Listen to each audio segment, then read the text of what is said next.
Good morning, everyone. Before we proceed to our discussion in Module 11, Second Homecoming and La Liga Filipina, I would like to ask everyone if you are doing okay and stay safe, and I hope you're doing well to your activity in different subjects. And we're here to discuss and learn about Module 11. Let's proceed to slide 1.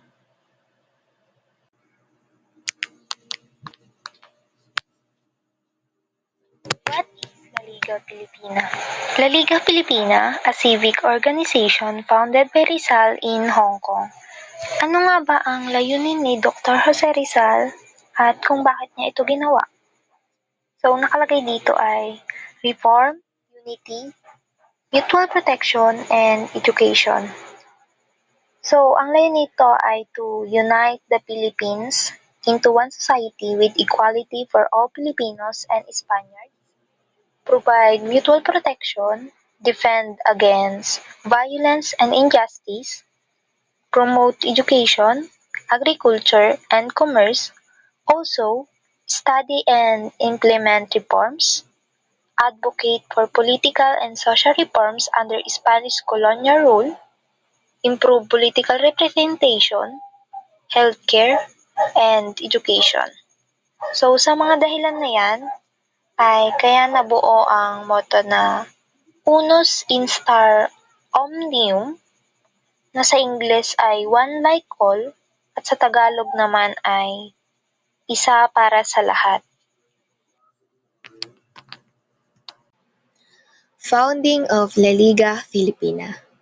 Noong July 3, 1892, itinatag ang La Liga Filipina sa bahay ni Doroteo Wangco sa Tondo, Manila. Ang layunin ng samahang ito ay magkaisa ang mga Pilipino upang magsulong ng mga reforma at karapatan sa ilalim ng pamahalaang Kastila.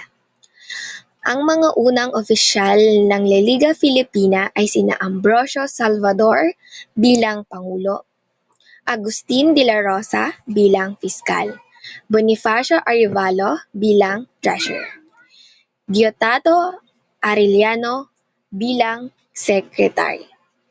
Si Dr. Jose Rizal ang nagsilbing tagapagtayo or advisor ng samahang bagamat hindi siya ang aktwal na miyembro ng La Liga Filipina. Ang kanyang mga ideya at prinsipyo ay nagbigay gabay sa mga kasapi ng mga samahan. Ang La Liga Filipina ay naging mahalagang hakbang sa paglaban para sa kalayaan ng Pilipinas mula sa mga Kastila.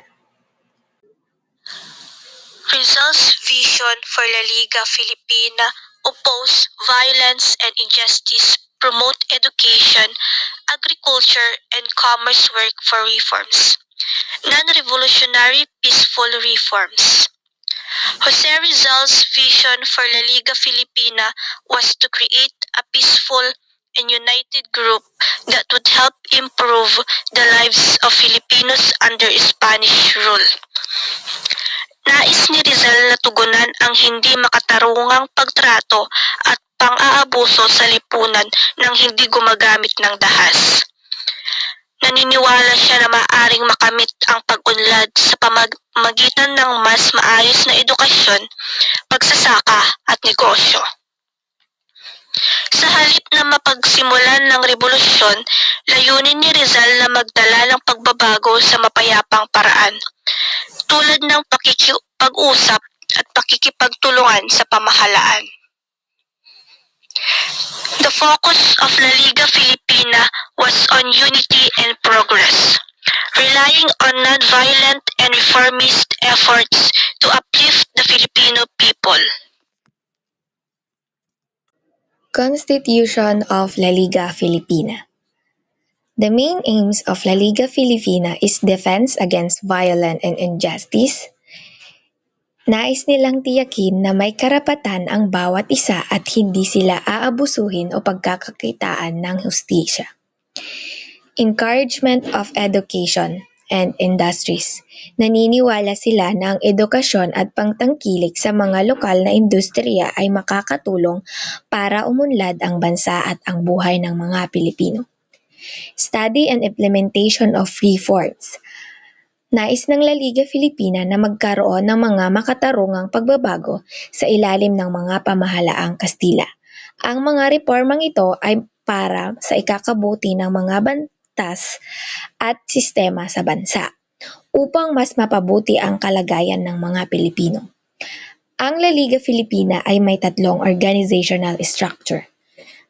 Number 1 is Supreme Council, ang pinakamataas sa pamunuan ng mga samahan. Number 2 is Provincial Council, namamahala sa mga probinsya. Number 3 is Popular Council, kinakatawan ang mga karaniwang miyembro o mga tao. Ang mga layunin at istruktura ng Liga Filipina ay nakatutok sa pagpapabuti ng kalagayan ng mga Pilipino at sa paglaban para sa kanilang mga karapatan. Rizal's second homecoming. On June 26, 1892, Rizal arrived in the Philippines galing sa Hong Kong. Kasama niya yung kapatid niyang babae na si Lucia. After having been inspected by the custom men, he boarded sa Oriente Hotel na kung saan inoccupied niya yung room number 22 facing the Binondo Church. Sa kanyang pagbalik, puno ang kanyang damdamin ng pinaghalong excitement and apprehension. And as the Spanish colonial authorities o ng mga kolonyal na otoridad ng Espanyol ay nag-iingat sa kanyang impluwensya at potensyal na pukawin ang nationalist sentiment. Nakilala niya si Gobernador General Despujol para i-discuss ang reforms pero hindi niya na-gain yung freedom na para sa kanyang kapatid. Sa kabila ng surveillance, Rizal wasted no time in pursuing his goals. Sinimulan na niyang i-organize ang La Liga Filipina, a civic organization aimed at promoting education, economic development, and unity among Filipinos. The La Liga Filipina was established on July 3, 1892 and quickly gained momentum. Gayunpaman, hindi nagustuhan ng mga Spanish authorities yung mga gawain or ginawa ni Rizal. On July 6, 1892, Rizal was arrested and imprisoned in Fort Santiago sa mga paratang ng sedisyon. He was then deported to Dapitan on July 17, 1892, where he would remain in exile sa 4 na taon. In Dapitan, si Rizal ay nag-establish ng farm and home and continued his calls for reform, monitored by Captain Carnicero. His arrest marked a turning point in the Philippine Revolution as it ignited a wave of nationalist fervor at paglaban sa kolonyal na paghahari ng Espanya. Samantalang ang unang pagkakatagpo ni Rizal sa kultura at wikang Espanyol ay noong unang bahagi ng kanyang pag-aaral sa Pilipinas. His first significant exposure to Spanish society occurred during his exile sa Dapitan sa taong 1892. During this time, he interacted with Spanish officials and soldiers as well as mga pareng Espanyol who were stationed in the area. However, it's important to note that Rizal's proficiency in Spanish was already well developed before his exile. He had studied Spanish extensively in the Philippines and had further honed his language skills during his travels to Europe. Rizal's interaction with Governor-General Content. July 3, 1892. Meeting with Governor-General Eulogio Despujol. Introduction of La Liga Filipinas Goals and Constitution.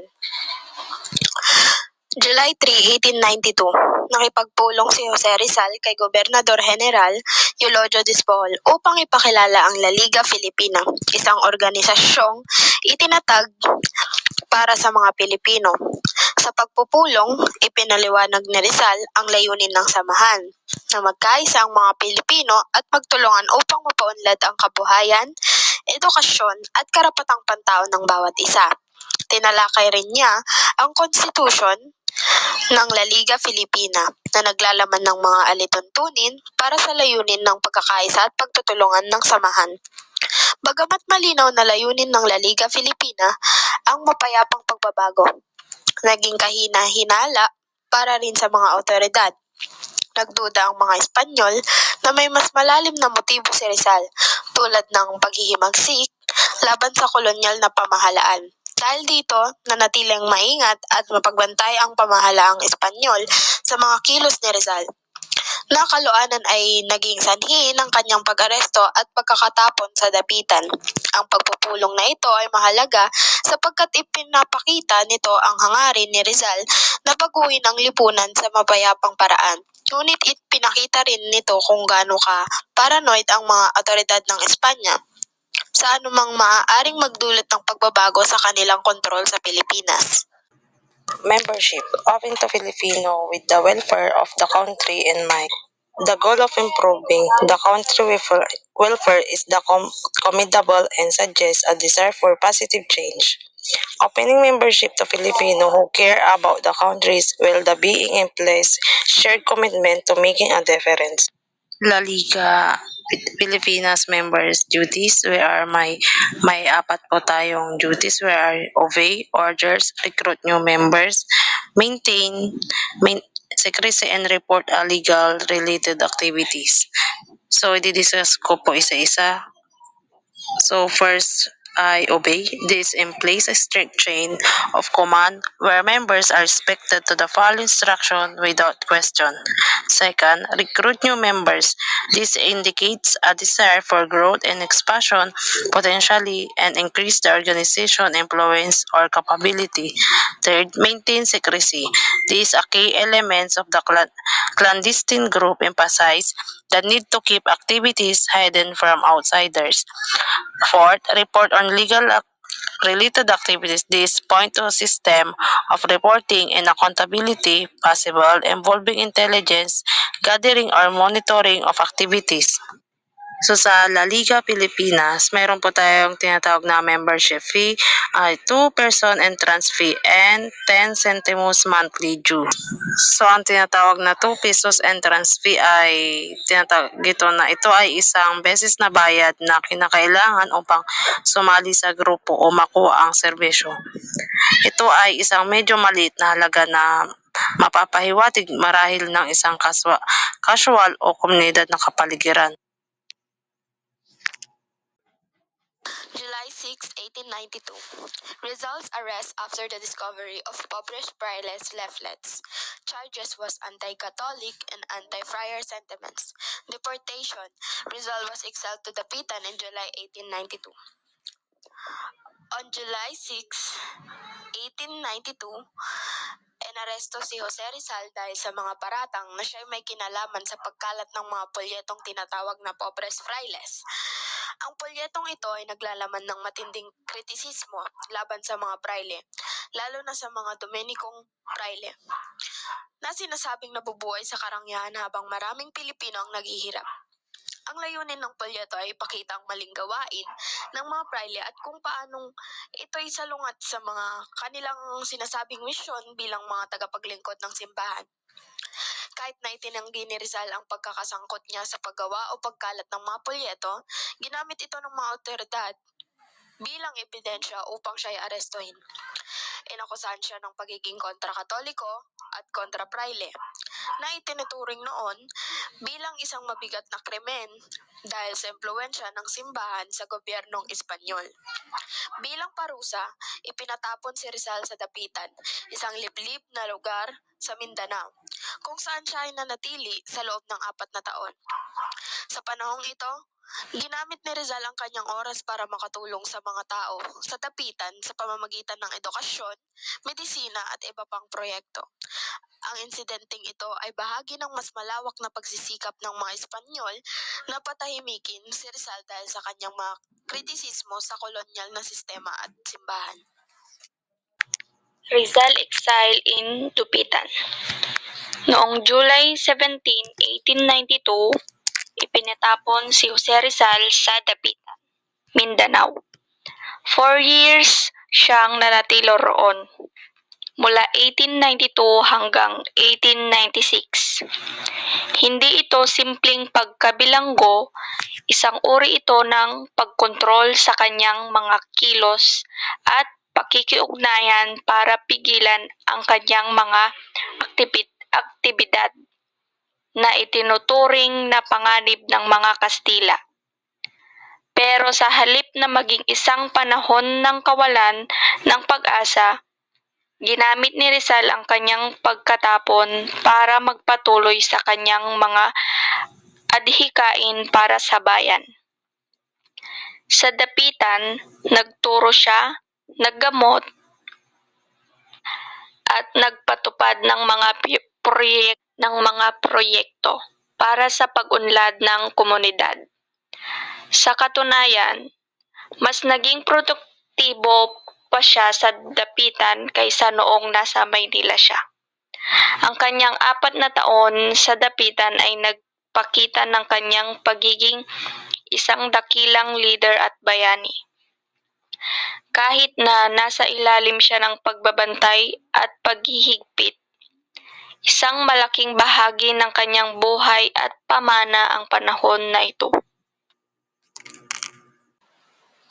The legacy of La Liga Filipina. Influence on Philippine nationalism seed for later revolutionary movements such as the Katipunan. Rizal lasting impact on Filipino identity and unity. La Liga Filipina helped awaken Filipino pride and the desire for freedom and equality. Kahit mapayapa ang layunin ng La Liga Filipina, ito ang naging inspirasyon ng mga grupo tulad ng Katipunan na lumaban para sa kalayaan. Ang mga idea at pagsisikap ni Rizal sa La Liga Filipina ay nagpapaalala sa mga Pilipino sa kahalagahan ng pagkakaisa at pagtutulungan para sa ikabubuti ng bansa o bayan. La Liga Filipina planted the seeds of change that helped shape the Philippines' fight for freedom.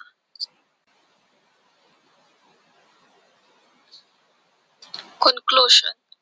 Rizal's role in founding La Liga Filipina and its aims, Rizal's impact on Philippine society and the quest for reform.